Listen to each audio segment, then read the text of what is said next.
नमस्कार। जैसा कि आप स्क्रीन पे देख सकते हैं, आज हम इफ़ शब्द का प्रयोग सीखेंगे, जो एक बहुत ही महत्वपूर्ण कंजंक्शन है जिसका प्रयोग दो वाक्यों को कंबाइन करने के लिए किया जाता है इंग्लिश में। इसे आप हिंदी में यदि, अगर, इस तरीके से भी आप प्रयोग करते हैं हिंदी भाषा में। तो देखते हैं इंग्लिश लैंग्वेज में जब हम इसको प्रयोग करते हैं तो क्या होता है। इंग्लिश लैंग्वेज में दो प्रकार से इसका यूज़ होता है, प्रेजेंट टेंस में भी होता है, पास्ट में भी होता है, और दोनों ही कंडीशन में इसका जो प्रयोग होता है वो अलग अलग तरीके से होता है। मैंने बहुत सरल माध्यम से प्रयास किया है एक छोटे से छोटे वीडियो में आपको समझाने का। कोशिश करें इसके स्ट्रक्चर को समझने की, और उसके बाद अधिक से अधिक आप सेंटेंसेस बनाएं ताकि आपकी जो ग्रिप है इस कंजंक्शन के यूज़ को लेके वो स्ट्रांग हो सके। तो पहला सेंटेंस देखते हैं अपन प्रेजेंट टेंस का। जैसे कि आप देख सकते हैं, if you practice regularly your vocabulary will increase gradually. कहने का मतलब क्या है, अगर तुम नियमित रूप से अभ्यास करो तो तुम्हारी जो वोकेबलरी होगी वो धीरे धीरे बढ़ जाएगी। विल का प्रयोग आप सभी जानते हैं, भविष्य बताने के लिए किया जाता है ना। इसमें क्या होता है, कई बार आमतौर पर हम लोग गलती क्या करते हैं कि क्योंकि हम भविष्य की बात कर रहे हैं तो कई बार पहले वाले पार्ट में हम विल का प्रयोग कर लेते हैं। खासतौर पे वो लोग जो ट्रांसलेशन के माध्यम से इंग्लिश सीखते हैं या सीखने का प्रयास करते हैं, तो ट्रांसलेशन में क्या होता है कि जो उनके मन में विचार आते हैं उसको वो इंग्लिश में ट्रांसलेट करते हैं। तो उनके मन में ये थॉट ही कुछ इस प्रकार से आता है कि अगर तुम नियमित रूप से अभ्यास करोगे, तो ये जो करोगे वाला पार्ट होता है इसकी वजह से हम में से बहुत सारे लोग विल का प्रयोग करते हैं, जो कि गलत होता है। यहाँ पर हमको विल का प्रयोग नहीं करना है, विल का प्रयोग सेकंड वाले पार्ट में करना है अगर आप भविष्य की बात कर रहे हैं तो इसको इस तरीके से बनाएंगे, इफ़ यू प्रैक्टिस रेगुलरली। जो भी सब्जेक्ट होगा उसके बाद सब्जेक्ट के अकॉर्डिंग फर्स्ट फॉर्म का प्रयोग करेंगे, और उसके बाद नेक्स्ट वाले सेंटेंस में जो भी बात आप कह रहे हो उसमें विल का प्रयोग करके फिर विल के बाद फर्स्ट फॉर्म का प्रयोग करेंगे। Your vocabulary will increase gradually, आपकी वोकेबलरी धीरे धीरे बढ़ जाएगी। ठीक है, नेक्स्ट वाले सेंटेंस को देखिए। यहाँ पर क्योंकि हमने यू का प्रयोग किया था इसलिए प्रैक्टिस के साथ एस का प्रयोग नहीं किया था। सेकंड वाले सेंटेंस में ही का प्रयोग किया है। ही, शी, इट और सिंगुलर नंबर जब भी होते हैं तो हम सबको पता है प्रेजेंट इंडेफिनिट में हम वर्ब के साथ एस अथवा ईएस का प्रयोग करते हैं, इसलिए यहाँ पर कुछ इस तरीके का सेंटेंस दिखाई दे रहा है आपको। इफ़ ही स्टडीज सिंसियरली, अगर वो ईमानदारी से पढ़ाई करता है, अगर वो सही तरीके से पढ़ाई करता है। ही में पास द एग्जाम, मे का प्रयोग आप में से बहुत सारे लोगों को पता होगा पॉसिबिलिटी बताने के लिए किया जाता है। तो इसका अर्थ क्या निकल रहा है, वह एग्ज़ाम पास कर सकता है, मतलब इस बात की संभावना है कि वो एग्ज़ाम को पास कर ले। कब, अगर वो सही तरीके से पढ़ाई करता है तो।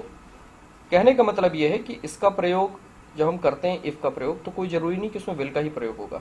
डिपेंड करता है कि हम कहना क्या चाहते हैं। अगर हम भविष्य की बात कह रहे हैं तो विल का प्रयोग होगा, संभावना व्यक्त कर रहे हैं तो मे का प्रयोग होगा। इसी प्रकार से लास्ट सेंटेंस देखिए हम, इफ़ यू रन फास्टर, अगर तुम थोड़ी तेज दौड़ो, you can catch the bus, आप बस को पकड़ सकते हो। अब यहाँ पर हमने ना विल का प्रयोग किया ना तो मे का, यहाँ पे किसका किया, कैन। क्यों, क्योंकि हम यू की कैपेसिटी बताना चाहते हैं। बट स्ट्रक्चर वही है, जो भी सब्जेक्ट है उसके बाद वर्ब की फर्स्ट फॉर्म, और सेकंड वाले पार्ट में जो भी हम बात कहना चाहते हैं उसके अकॉर्डिंग विल, में अथवा कैन का प्रयोग करेंगे। उसके बाद जो भी वर्ब आएगी फर्स्ट फॉर्म में आएगी, और बाकी के वर्ड उसके बाद। You can catch the bus मतलब तुम बस को पकड़ सकते हो। तो इस तरीके से हम प्रेजेंट टेंस के सेंटेंस को बहुत आसानी से इफ का प्रयोग करके बना सकते हैं। अब थोड़ी अपन आगे चले तो आप देखेंगे कि पास्ट टेंस में अगर हमको यही बात कहनी है तो स्ट्रक्चर थोड़ी सी क्या होगा, इसका डिफरेंट हो जाएगा। कैसा हो जाएगा ये देखते हैं। If you had practised regularly, ये देखिए हमने यहाँ पर यू के बाद हैड का प्रयोग किया है, और जब भी हैव, हैज़, हैड का प्रयोग किया जाता है सब्जेक्ट के बाद और उसके बाद वर्ब आती है तो हमेशा किस में आती है, थर्ड फॉर्म में आती है। यहाँ पे देखिए प्रैक्टिस के बाद हमने डी का प्रयोग किया है, practised third form. If you had practised regularly, अगर आपने नियमित रूप से अभ्यास किया होता तो क्या होता, योर वोकेबलरी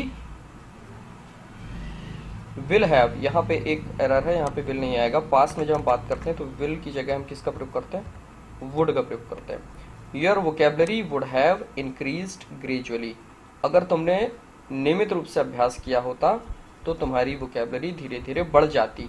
मतलब आप पास्ट की बात कर रहे हो, बढ़ी नहीं, वो बढ़ी नहीं है। लेकिन आपसे वो सवाल कर रहे हैं कि यार मेरी वोकेबलरी स्ट्रांग नहीं हो पाई और ऐसा और वैसा, तब आप उसको ये बात कह रहे हो कि यार तुमने प्रैक्टिस नहीं की।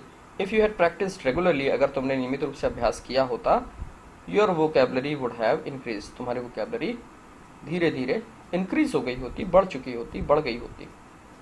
ठीक है, तो ये ध्यान रखेंगे स्ट्रक्चर का डिफरेंस। पास्ट में होगा तो हैड का प्रयोग पहले वाले पार्ट में किया जाएगा और हैड के बाद थर्ड फॉर्म, और सेकंड वाले पार्ट में अगर भविष्य की बात कर रहे हैं तो वुड हैव प्लस वर्ब का थर्ड फॉर्म होगा। और नीचे हम देख रहे हैं कुछ दूसरे शब्दों का भी प्रयोग किया, माइट हैव, कुड हैव, तो इनका प्रयोग कहाँ करते हैं। चलिए देखते हैं सेकंड वाले सेंटेंस को। If he had studied sincerely, अगर उसने सही तरीके से पढ़ाई की होती, he might have passed the exam, इस बात की संभावना थी कि वो एग्जाम को पास कर लेता। तो फिर पास्ट में भी हम यहाँ पे संभावना की बात कर रहे हैं, तो मे की जगह माइट का प्रयोग कर रहे हैं। और माइट के बाद डायरेक्ट हम वर्ब का प्रयोग नहीं कर रहे हैं, बल्कि माइट के बाद भी हैव का प्रयोग हो रहा है और उसके बाद थर्ड फॉर्म का हो रहा है।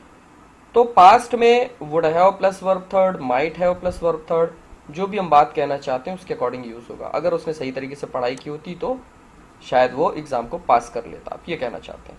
और लास्ट में आप क्या कह रहे हैं, कुड हैव, मतलब कैपेसिटी की बात कर रहे हैं।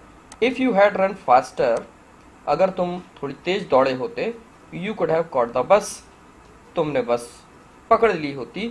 कहने का मतलब ये है कि तुम बस को पकड़ सकते थे, क्योंकि कुड का प्रयोग कर रहे हैं तो कैपेसिटी बता रहे हैं। अगर तुम थोड़ी तेज दौड़े होते तो तुम बस को पकड़ सकते थे। ठीक है, तो इस छोटे से वीडियो में मैंने आपको इफ के संबंध में जो आमतौर पे कन्फ्यूजन होता है प्रेजेंट और पास्ट में, उसको दूर करने का एक प्रयास किया है। आई होप आपको बात समझ में आई हो। अगर समझ में आई है तो बहुत अच्छी बात है, नहीं समझ में आई तो इस वीडियो को 2 या 3 बार और देखें, होपफुली बात समझ में जाएगी। फिर भी अगर आपको ऐसा लगता है कुछ चीज़ें इसमें कवर नहीं की गई हैं, खास तौर पे जिस टॉपिक को पकड़ा गया है, तो आप कमेंट सेक्शन में बता सकते हैं। मैं कोशिश करूँगा कि जल्दी जल्दी आपके जो भी क्यूरी है रिलेवेंट, उसको मैं रिस्पॉन्ड करूँ। आपको अगर वीडियो पसंद आई और इस तरीके के लेसन आप भविष्य में भी देखना चाहते हैं जो आपके काम के हों, तो आप वीडियो को लाइक करें, और लाइक माइंडेड जो लोग हैं आपकी तरह, जो सीखना चाहते हैं, इम्प्रूव करना चाहते हैं, उनके साथ वीडियो को शेयर करें, और चैनल को सब्सक्राइब करना बिल्कुल ना भूलें। That's it for today, see you soon, thank you very much.